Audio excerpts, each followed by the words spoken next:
श्री सत्यनारायण भगवान की चमत्कारी कहानी। एक गांव में एक ब्राह्मण रहता था। उसकी औरत रहती थी, उसके बच्चे नहीं होते थे। तो औरत बहुत चिंतित होती थी और ब्राह्मण भी बहुत चिंतित रहता था, क्योंकि दोनों के पुत्र नहीं होते थे। और बच्चे के लिए वो लोग बहुत भगवान से प्रार्थना करते थे कि हे भगवान, मुझे पुत्र दो, ऐसा पुत्र प्राप्ति की कामनाएं करते थे, पर उनको पुत्र होते ही नहीं थे।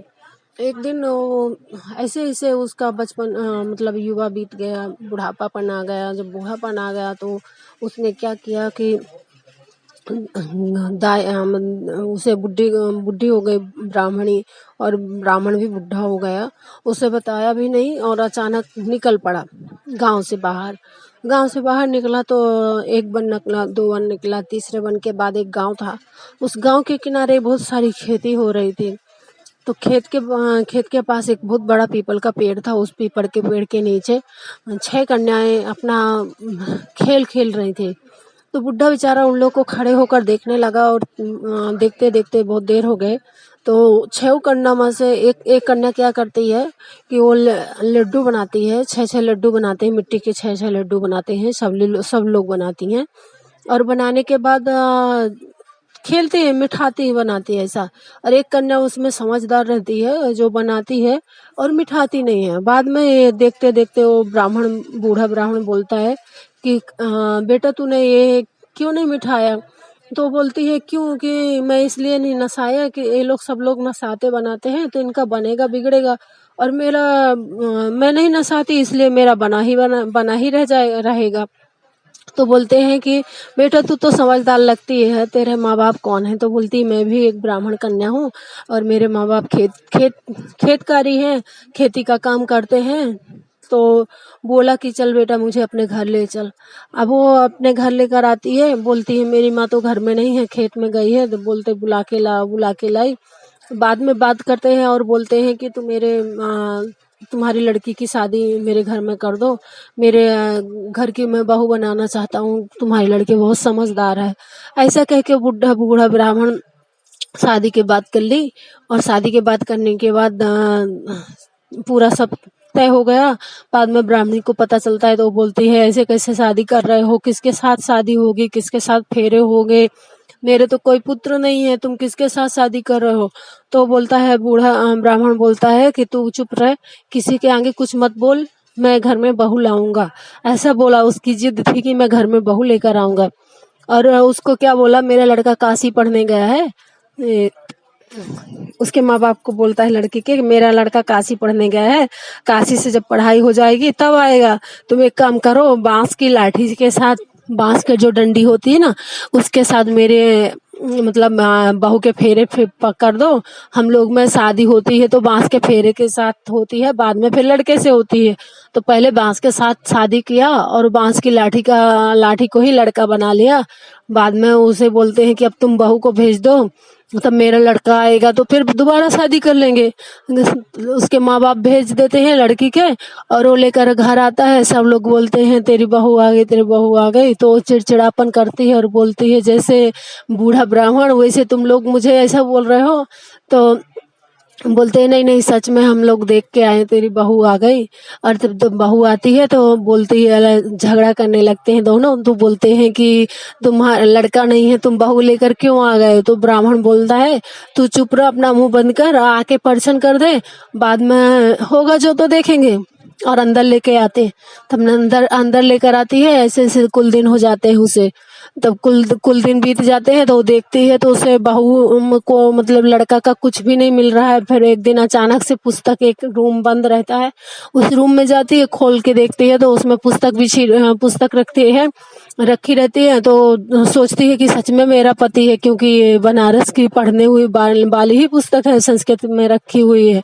तो संस्कृत वाली पुस्तक देख के खुश हो जाती है और मन में बहुत प्रसन्न होती है कि मेरा पति बहुत अच्छा होगा, ऐसा सोचती है।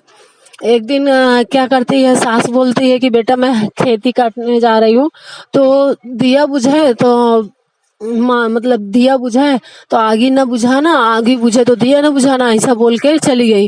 वो बोलती है ठीक है, और जाती है पड़ोसिन के घर में, बोलती मेरी आगे आगे भी बुझा दिया, दिया भी बुझा दिया। पड़ोसी के घर में जाती है आगे मांगने, तो पड़ोसिन बैठा लेती है, तो बैठ जाती है तो ऐसे आपस में बात करने लगती है और बोलती है तू तो बिना पति के रह रही है इतने दिन से, तेरा पति भी नहीं है, कोई भी नहीं है, ऐसे कैसे शादी कर दी तेरे माँ बाप ने। उसे पूरी कहानी बताती है तो वो बोलती है नहीं, मैं मुझे तो मालूम है मेरा पति है, क्योंकि मेरे घर में पुस्तक रखी हुई है, पहचान है मुझे कि हाँ मेरा पति है, ऐसा बोलती है। तो वो बोलती है नहीं, जहाँ तक हम लोग तो जानते हैं इतने साल से यहाँ कोई भी इसके पुत्र नहीं है। तो एक दिन वो क्या करती है, आती है वहां से और नमक वमक कुछ भी नहीं डालती, खाना ऐसे बना देती है, दाल में नमक नहीं, हल्दी नहीं, वो चावल पंचोछा ऐसा गीला पीला करके बना के रोटी जली बिली बना के रख देती है। बुढ़ा तो बेचारा चुपचाप खा लेता है, पर सास तो सास ही होती है ना, अपनी औकात में आ जाती है। तो सास बोलती है ऐसा खाना क्यों बनाया है, अच्छा खाना बनाना चाहिए था, और नहीं तो तूने बनाया ना खाना ऐसा तो तू ही खा ले, ऐसा कह के सब बुढ़ी उठने लगती है। तो बुढ़ा बोलता है चुपचाप खा ले, क्योंकि वो जानता है कि ऐसा खाना इसने क्यों बनाया, उसे मालूम पड़ जाता है। और बुढ़ी तो कैसा सास है, तो सास का थोड़ा अलग ही स्वभाव रहता है ना, इसकी वजह से। तो बुढ़ी को क्या वो जवाब देती है, बोलती है इतने दिन से मैं बिना पति के रह रही हूँ, तो क्या तुम एक दिन बिना नमक के नहीं रह सकते हो। इतनी बड़ी बात बोलने के बाद बुढ़ी बेचारी रोते रोते उठ के और चली गई, छुप के रोने लगी और बोलती है हे भगवान, ये दिन दिखाया था मुझे कि बहू लाकर मेरे घर में भेज दिया और लड़का मेरा है नहीं। इतने में ससुर आता है और बोलता है कि कल हम लोग पूजा की तैयारी करेंगे, सत्यनारायण भगवान की पूजा करना है। तो बोलती है कि कौन बैठेगा, बोलते बहू बैठेगी पूजा में, हमारा लड़का बैठेगा, बहू लड़के के साथ पूजा होगी, ऐसा बोलते हैं। तो बहू तो बहुत खुश होती है कि सास से बनारस से मेरा पति वापस आने वाला है, इसीलिए ये लोग ऐसा मन में सोच रहे हैं, विचार कर रहे हैं। तो तैयार होने लगती है, सिंदूर मोहरा सब अपना पूरा श्रृंगार करके तैयार हो जाती है, नई साड़ी पहन के। एक युवा लड़का आता है और उसको बोलता है माँ माँ मुझे पानी दे, पैर धोना है। पानी देती है और माँ पानी देती है, पानी देने के बाद वो पैर धो के और आता है तो माता पिता के पैर छूता है और उनको पता ही नहीं कि मेरा पुत्र है ऐसा। और आके कथा होने के समय में कथा में बैठ जाता है, तब कथा हो जाती है तो चरण छूता है और वो बुढ़ी माँ जो रहती है ना, वो रोने लगती है, बोलती है किसका बेटा है तू। तो बोलता है माँ तेरा बेटा हूँ। तो उसके अचरज होता है कि मैंने तो पुत्र पैदा ही नहीं किया, जन्म ही नहीं दिया, पर ये कहाँ से आ गया। लेकिन बूढ़ा ब्राह्मण समझता है कि ये तो चमत्कार इनका है, सत्यनारायण भगवान का चमत्कार है, क्योंकि उन्होंने मैंने विनती की थी उन्होंने मुझे दिया है और इसी कारण मेरे घर में आज पुत्र आ गया। ऐसा ऐसा बोल के बहुत खुश होता है। तब दोनों पति पत्नी एक जगह होते हैं तो आपस में बात करने लगते हैं और पत्नी बोलती है कि मुझे भी पूरा भरोसा था, विश्वास था कि आप आओगे जरूर एक दिन। ये सब लोग मुझे झूठ बोल रहे थे, कोई कोई ऐसा बोला, कोई ऐसा बोला। बाद में बोलते हैं, वो बोला नहीं, मुझे ना सत्यनारायण भगवान ने भेजा है और बोला है कि जा तू अपने घर में जा, ऐसा बोला। तो मैं सत्यनारायण भगवान के वचन से यहाँ पर आया हूँ, सच में मेरे माँ बाप यही हैं, ऐसा पत्नी को तसल्ली देता है और दोनों खुश रहने लगते हैं। तो जैसे ब्राह्मण के घर में पुत्र और बहू का सौभाग्य बढ़ाया, वैसे सबके घर में सौभाग्य बढ़ाए। जय शिव शंकर भगवान, जय सत्यनारायण भगवान। हे शरद पूर्णिमा माता, जैसे उनके घर में अन्न धन और सुख शांति प्रदान किया, ऐसे सबके घर में सुख शांति प्रदान करें।